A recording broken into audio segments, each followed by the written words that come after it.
How important is branding? Branding is so important. And I think the one thing that people tend to not realize is that it's the entire experience that you provide. Yeah. So it's not just the logo. That's just the tip of the iceberg. And yes, you can have a pretty brand, but you also have to create a profitable brand.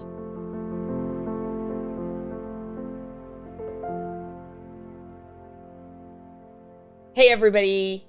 Thanks for joining Her Table, Her Rules today. I am super thrilled that I have Caitlin Penny here from Copper Theory, and she is really a branding and designing and all-around sort of expert on branding. And it's great to be able to have you here today. We're thrilled that you're here, and we're going to talk about all things branding. Thank you. Thank you for having me. You are most welcome. So one of the things that we love to do on this podcast is really kind of amplify women who are starting businesses, because women are starting businesses at twice the rate of men, right? I love it. And so I think, and you and I have talked before, one of the things that is so tricky, I think, for women is the branding piece. So, I think generally we fall into kind of two broad buckets.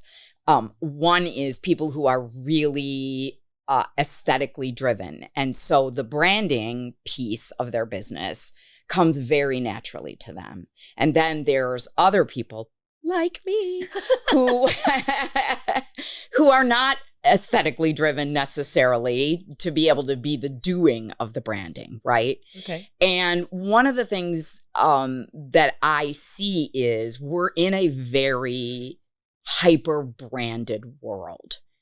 And so tell me about kind of the notion of branding a business that you're just starting. How important is branding?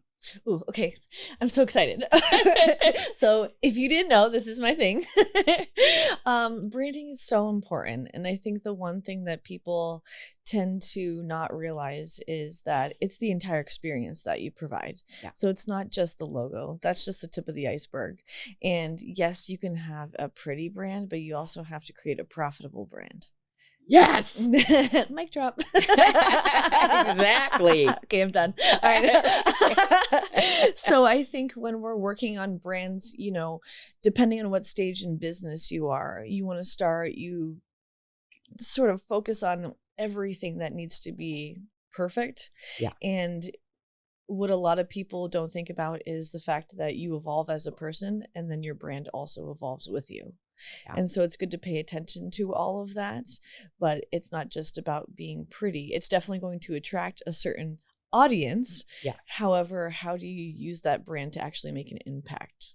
Yeah. And I want to kind of back into your story because Sure. you're fascinating to me, because you started your company. Thank you. It's really amazing where, occasionally you'll run into people who have known very early on they want to be entrepreneurs, but they don't really drive towards it until they have some experience under their belt. Right? Mm-hmm. You're like, nope, I'm going right for the business. So tell me about that. Well, the whole idea that you started your business when you were 23, I mean, that's really kind of amazing. Well, thank you.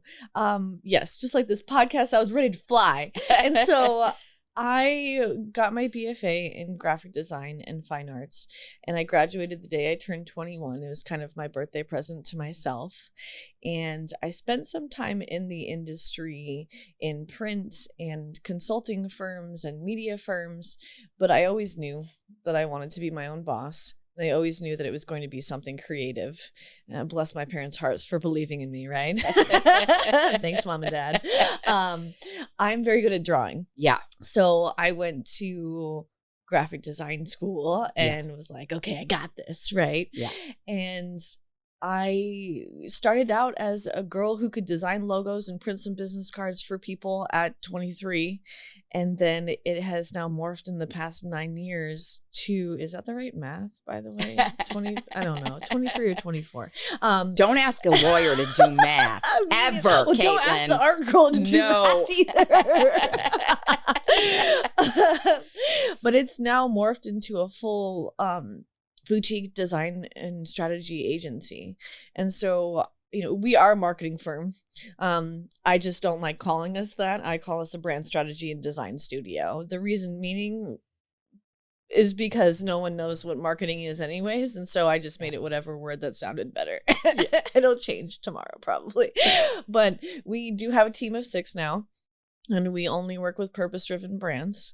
And what that actually means now is we are also a purpose-driven brand. And I really like that, because if we can help you make an impact in the world and tell your story in an authentic way, hopefully that does inspire someone to either start their own impactful business or just do something awesome today. And either way, it's making the world a better place. Absolutely. Did you start as a purpose-driven sort of brand? How did you kind of get there? Because that's a very intentional shift.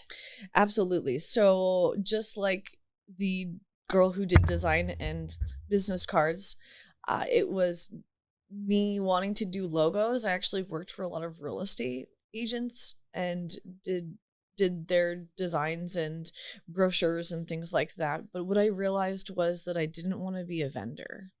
And I fell quickly into being a solopreneur to a vendor that I picked up people's slack and I printed the business cards when you needed them. But I wanted there to be a little bit more substance.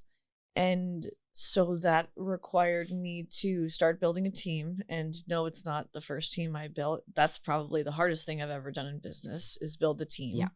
And then I wanted to be an advocate. I wanted to be an advocate for people's businesses. And when that happens, there's a shift in atmosphere, in the conversation, and the type of people that you're talking to.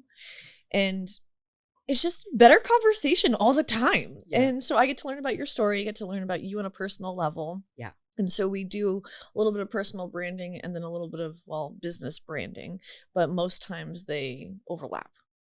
And so now we get to tell your story. And I usually say it's my job to give you the confidence to step into the shoes you already own. It's just a matter of how and when.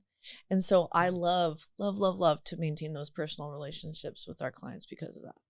Something you said really when you answered the first question is something I want to go back to. Sure. Because, you talked about profitability, right? And I think that that's so key. Tell me what your journey on profitability has been. And we are coming back to people too, because that's really another area where we run off the rails. Yeah. So the profitability part is just that. You can have a business, you can start it, it can look beautiful, but are you actually doing anything with it? And I mean, let's be honest, we're all starting businesses so we can make money. Most of the time when we reverse engineer anybody's goals in business, it's make more money, spend more time with loved ones. Yeah. Every single time. Yeah. And when we're able to be honest with you, one of the things that I find that most entrepreneurs skip is the strategy, is the messaging in the very beginning.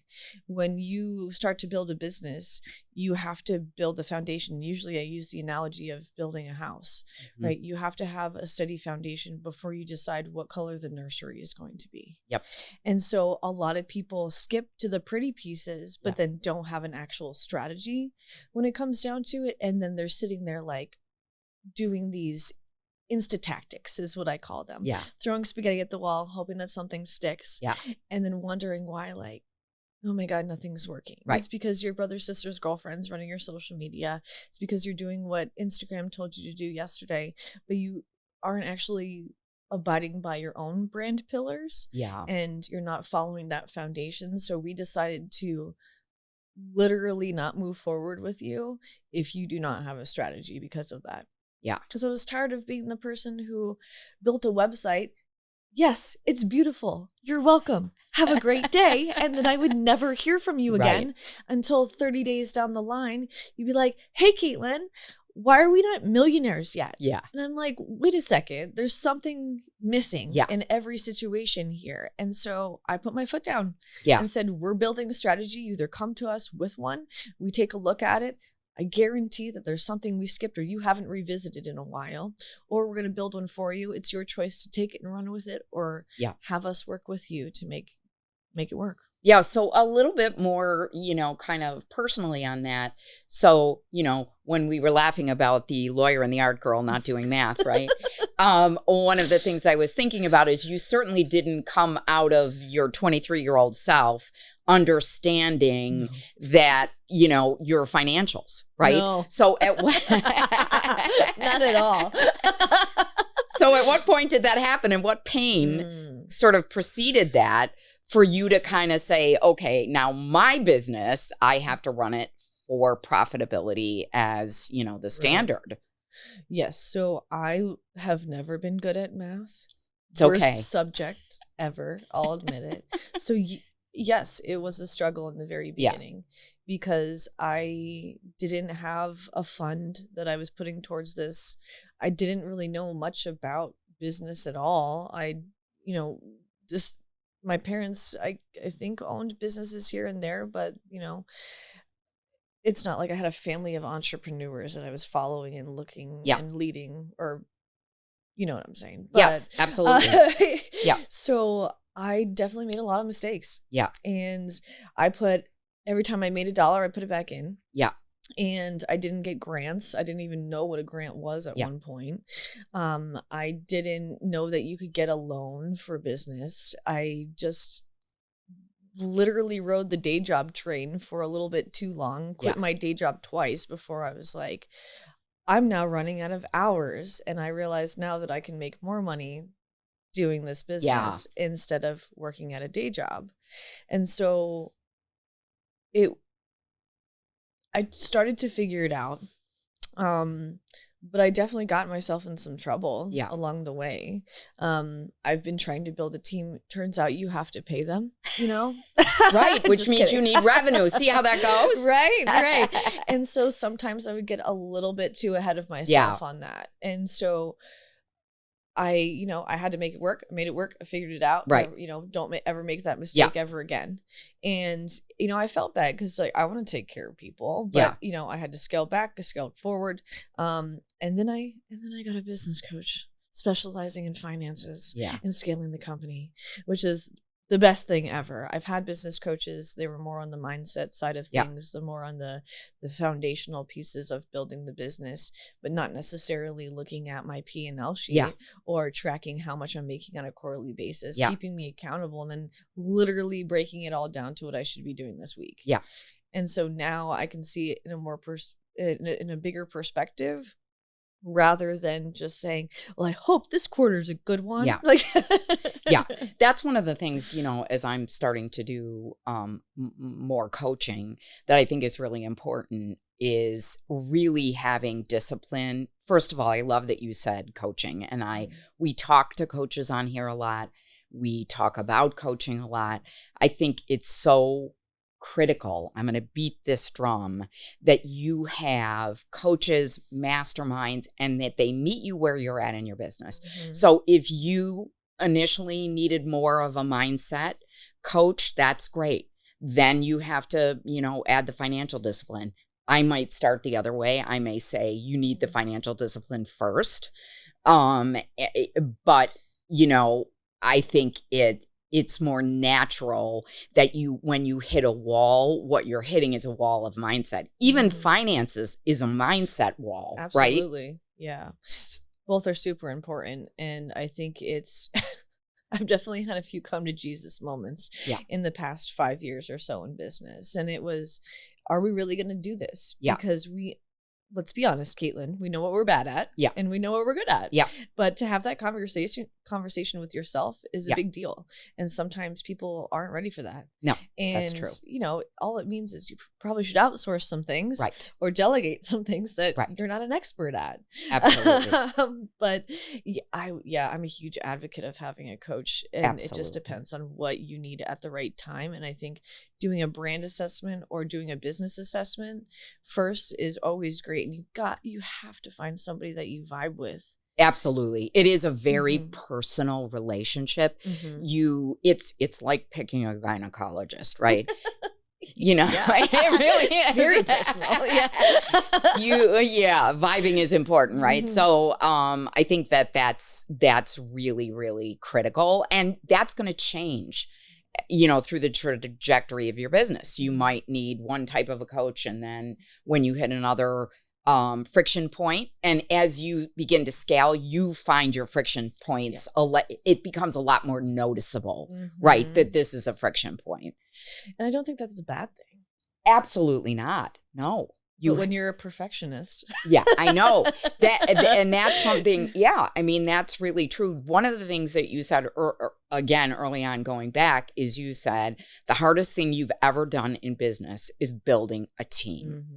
Say it louder for the people in the back. The hardest thing I've ever done is building a team. Yeah. I mean, it's true. Right. And I think a lot of times I will talk to women entrepreneurs, and they are, even more fearful around that because they make a bad first hire, which is usually a low level person, right? And then they say, after that goes, really wrongly, they say badly, they say, I'm never going to hire again, right? And now you're putting you're putting a cap on your own growth. So tell me how you got past that, because I'm sure you've had bad hires. Sure. So the way that our agency is built is everyone's a contractor. So full transparency, I don't pay salaries. Yeah. Turns out it's pretty expensive in marketing.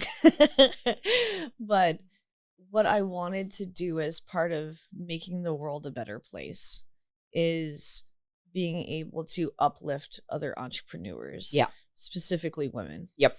And the way I figured that out was I am self-taught every single service that we provide in our company. Do I want to do all of that myself? No. Yeah. So little by little, I started adding people based on what our audience, our target market was asking for. So I was paying attention to the marketplace, and I decided to hire a social media team. Then it was a web team. Then it was, the hardest one I ever did was replacing myself as a graphic designer, because that's where it all started. Yeah. And so that was a little bit heartbreaking. Yep. But hey, I've had a lot of growth since then, and I'm very happy to have her. Yeah. But yeah, the first couple of hires I had, first few hires I had, you're looking at your finances, you're looking at what you need, you're looking at your time or lack thereof, and you're trying to make it work, but you might be hiring for the wrong reasons. Yeah. And I recently was talking to a hiring coach. Best believe that is that's real. Yeah, and absolutely. So I would definitely suggest to make a list of things that you could be asking this hire. Because in the beginning, the struggle for me was I was trying to hire within my community.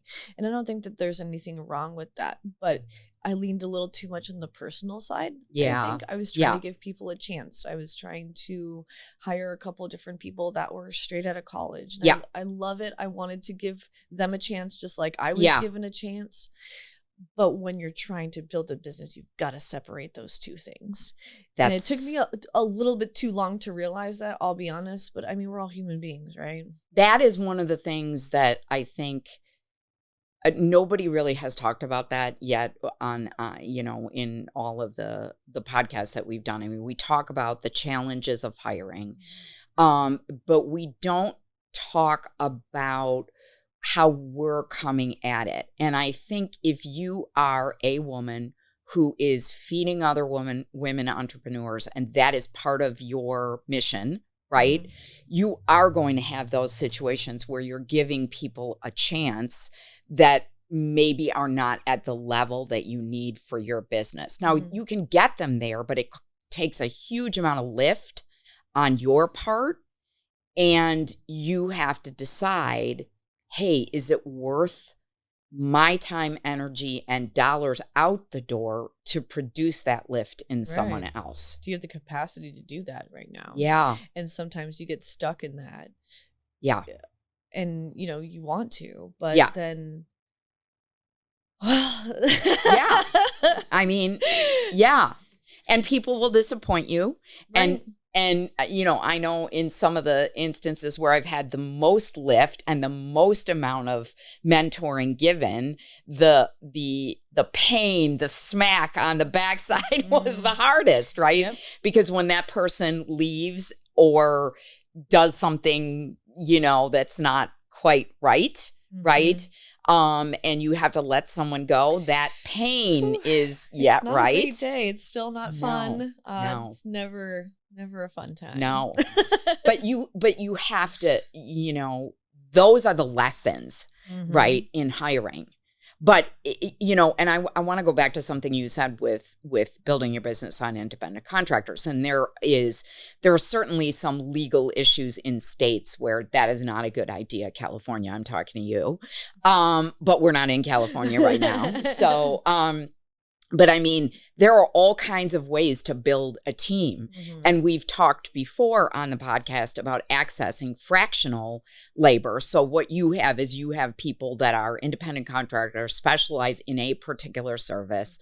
And so that is one way to do it, right? The other way is when you get big enough to access fractional services like a lawyer, like a chief marketing officer, like a CFO, all of whom are fractional, because you wouldn't be able to, at the size of your businesses, pay all of those people full time, but you can build a very great business like that fractionally. I mean, there's many ways to skin the cat, right? Differently. I think that it works very well for us in a lot of marketing agencies because, let's be honest, they all own their specific business specializing in that specific service that we offer. Yeah. It is not a department for marketing where people are wearing 14 hats. Right. Everyone knows exactly what they're supposed to be delivering, but it's also cutthroat in that sense. Like, if you can't deliver, then you're out. Yeah. That's it. Yeah. And so it's not like you get to come back to your day job tomorrow. Yeah. And so everyone has to show how hard they're working, how dedicated they are to it. And over the past couple of years, we've really implemented a vibe check. Yeah. And that vibe check not only applies to our team internally, but to the clients that we work with. Absolutely. And it works out very well every single time. Yeah, it's interesting. I always say that, of course, lawyers are always applying a vibe check to potential clients, right? We do it more from a risk management standpoint, but, but also I think what's really interesting is energetically, you are going to, if you're very clear about what you're wanting to put into the world and how you are going to put it into the world, right? How you operate, what's important to you from a values system, you will attract those people to you. And you're, even though you'll use your vibe check, you won't need it as much because, we always talk about in law that, a lot of times people hire lawyers that look like them. And I don't just mean physically. I mean, their vibe is like, so if you have a really rotten person, they may hire a really rotten lawyer, right? And that might be really problematic if you're on the other side of the rotten lawyer. But I think that's really important that you apply your value system to who is coming in the door. You don't need to take every client, nor should you take every client coming in the door. But that's hard when you're starting a business, right? It's hard when you're starting out because you do want to help everybody and take what you can get. But guess what? That vibe check, those pillars of business, that's all branding. Yeah. And so it just because it's not visual doesn't mean that it's part of you. Yeah. Or that it's not part of you. And you can say no. Yeah. And you should say no. Yeah. And I know that's hard to hear, but I guarantee that you'll regret it every single time if you're just doing it for the money, especially when you have such a good foundation built around your brand, because then it's clear that you're also not following it. Right. And so people then will see you as being inauthentic. Right. And you can't. You can't have all those things saying this is who we are and this is what we follow and this is our belief system and then take a left turn everyone's going to be like, is she okay? Yeah. Yeah, exactly.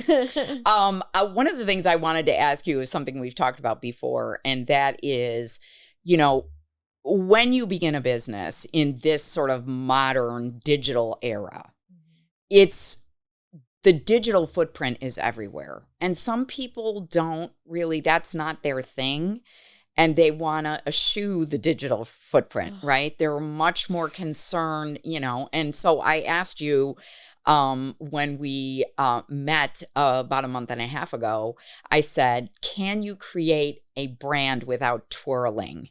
And I put twirling as, you hold your camera up and you do the panorama of the room and you're the center of it, right? Yes. That has never been my vibe. Even when I was doing media related work, that was a discomfort for me. Mm-hmm. So how does someone build a modern brand, but put boundaries up around the things that they're not comfortable with? Can you build a successful brand without twirling? Yes, I don't think that you have to go out there, especially if it's not within your personality. Yeah. However, I do think that you need to be on camera in certain ways. Yeah. You don't have to do the live Instagram video or whatever at the event and you be the center of attention always, because people are also going to feel that you're uncomfortable with it. And then everybody else is going to be uncomfortable too. They're going to be like, why are you putting me on camera too? Yeah. I would say that this podcast is an opportunity for you to be on camera.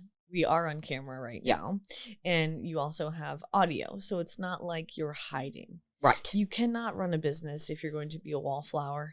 Yeah. I'll be honest, but you can do it in specific ways that don't feel weird to you. And what I mean by that is, if you really don't want to put your kids on social media, then don't. If you don't want to do the lives and put your face in every piece of the brand, then don't. Yeah. I don't have a problem with it. I have a good time with it. However, the reason I'm bringing that part up is because I was terrified to be on camera. And that was during the pandemic, I think, and before. So anything post or pre. Yeah. And I had a business coach that said, hey, who doesn't like to be on camera? And I said, me? And well, Caitlin fell for it. Yeah. And she goes, welcome to 30 days of Facebook Live. You can't quit. Yeah. And then I got COVID in the middle of it. Yeah. The reason I bring this up is because I was fine by day 4. Yeah. And now, I mentioned right before we went on air, my goal for 2026 is to speak on bigger stages. Right. Would I have been at that point if I never did Facebook Live? I don't know that I would be. Yeah. Because I would still be hiding behind my computer screen. But the business has evolved. I've taken a different role. And now I have a good time with it, but I have all the tools to do it. So it's taken a lot of practice. I've probably read and reread all of my notes and practiced in front of my imaginary friends on my couch a lot, right? But I want people to think, when you ask me this question of, can you build a brand without showing face, essentially, are you doing that because you're scared? Or are you doing that because it's just maybe not as important as the message that you're trying to bring? That's a great question. And that is part of what we're doing here, is kind of pushing on those pain points that you feel, to find out if it's because you are worried that you can't be, authenticity is the name of the game, right? Mm-hmm. So if that is an authenticity point for you, I would never say push yourself, right? But if it's a fear point, you need to push past that to see what's at the other edge of that. Otherwise, it just becomes a story again that holds you. Right. You got to be comfortable being uncomfortable. Exactly. And if, day 1 of 30 days of Facebook Live, I was melting. I had pages and pages of notes about what I would talk about for 30 seconds. Yeah. And then it kind of morphed into sticky notes with bullet points on there. Right. Right. And then one day I was just like, screw it. We're talking about X, Y, and Z today. Exactly. Exactly. And so you got to think about what you want it to be, you know, what your ultimate goal is. Yeah. And if you have a team, it's easier for you to include that group. Like if we're taking photos and doing, you know, a photo shoot or doing a video about the company, you're not the spotlight. However, you are the CEO. Right. So you've got to have, you've got to be there in some capacity. Absolutely. And still your personality is going to attract the same type of personality. And so you don't have to be as loud as me. However, you're very elegant. You're very refined. You talk with authority, right? And that's going to attract the same like-minded people. But you don't have to be screaming at people. Right. Exactly. Well, this has been an amazing conversation. So I'm really happy that you had a chance to stop by and do this today. Can you tell people where they can find you if they wanna find you? Sure. So thank you. It was so fun. I love being on this podcast. So you can find us at coppertheorycreative.com. It's the easiest way to find me. My in-person brand matches my online brand. So hey to digital. You'll be able to identify us. Otherwise, we're on all the social media platforms. And you know, shoot me a message. Ask me a brand question. Say something fun. Awesome. Awesome. Well, Caitlin, thank you for being here today. Thank you. Thank you, everybody, and we'll see you next time on Her Table, Her Rules.